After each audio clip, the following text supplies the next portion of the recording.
Welcome to பிரின்ஸ்லிஸ் kitchen. இன்றைக்கி நம்ம teriyaki chicken எப்படி பண்ணுறதுன்னு பார்க்கலாம். அதுக்கு முன்னாடி பிரின்ஸ்லிஸ் கிச்சனை சப்ஸ்கிரைப் பண்ணுங்கள், பெல் ஐக்கனை ப்ரெஸ் பண்ணுங்கள். டெரியாக்கி சிக்கன்றது அந்த டெரியாக்கி சாஸ் தான். ஃபஸ்ட்டு நம்ம அந்த சாஸ் எப்படி ரெடி பண்ணுறதுன்னு பார்க்கலாம். ஒரு 1 டீஸ்பூன் அளவுக்கு ஹனி ஆட் பண்ணிக்கோங்க. ஒரு 1 டீஸ்பூன் அளவுக்கு ஃபைனாக சாப் பண்ண கார்லிக், ஜிஞ்சர் ஆட் பண்ணிக்கோங்க. ஒரு 1 டீஸ்பூன் அளவுக்கு வினிகர், ஒரு 1 டீஸ்பூன் அளவுக்கு வெல்லம், ஒரு 2 டேபிள் ஸ்பூன் அளவுக்கு சோயா சாஸ் ஆட் பண்ணிக்கோங்க. ஒரு 2 டேபிள் ஸ்பூன் வாட்டர் ஆட் பண்ணி நல்லா மிக்ஸ் பண்ணிக்கோங்க.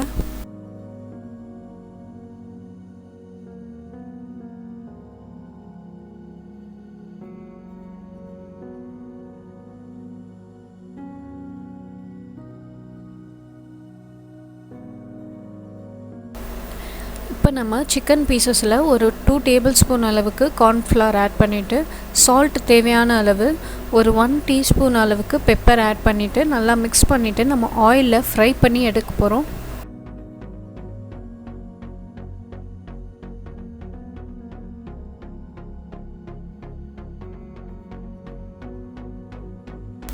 சிக்கன் பீசஸை நம்ம ஆயிலில் லைட்டாக ஷாலோ ஃப்ரை பண்ணி எடுத்தால் போதும்.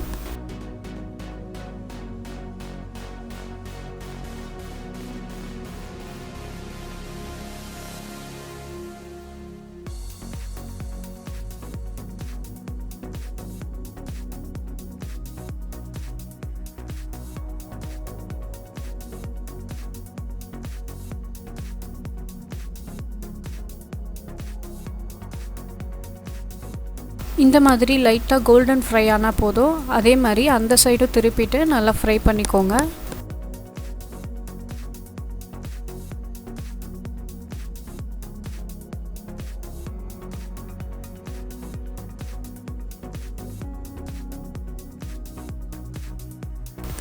சிக்கன் பீசஸ் 2 சைடுமே நல்லா ஃப்ரை ஆகிடுச்சு. இப்போ நம்ம எடுத்துடலாம்.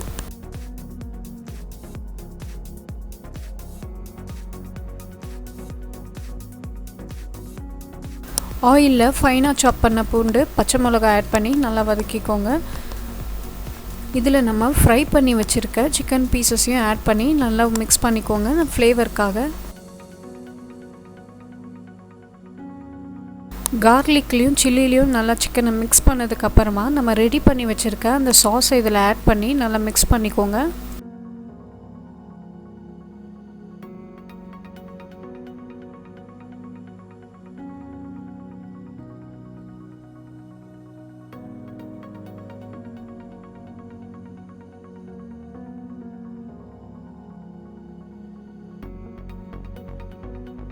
சாஸில் சிக்கன் நல்லா பிளெண்ட் ஆகிற வரைக்கும் நல்லா மிக்ஸ் பண்ணிக்கோங்க.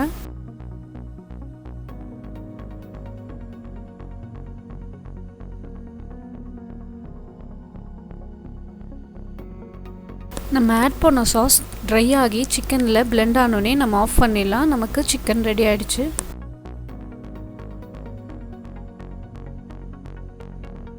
டெரியாக்கி சிக்கன் நமக்கு ரெடி ஆயிடுச்சு. இந்த சாஸோட ஃப்ளேவர் நல்லா சிக்கனுக்குள்ளேயே இன்ஃப்யூஸ் ஆகிருக்கும். கண்டிப்பாக இதை உங்கள் வீட்டில் ட்ரை பண்ணிவிட்டு பிரின்ஸ்லிஸ் கிச்சனுக்கு கமெண்ட் பண்ணுங்கள். தேங்க்ஸ் ஃபார் வாட்சிங் பிரின்ஸ்லிஸ் கிச்சன்.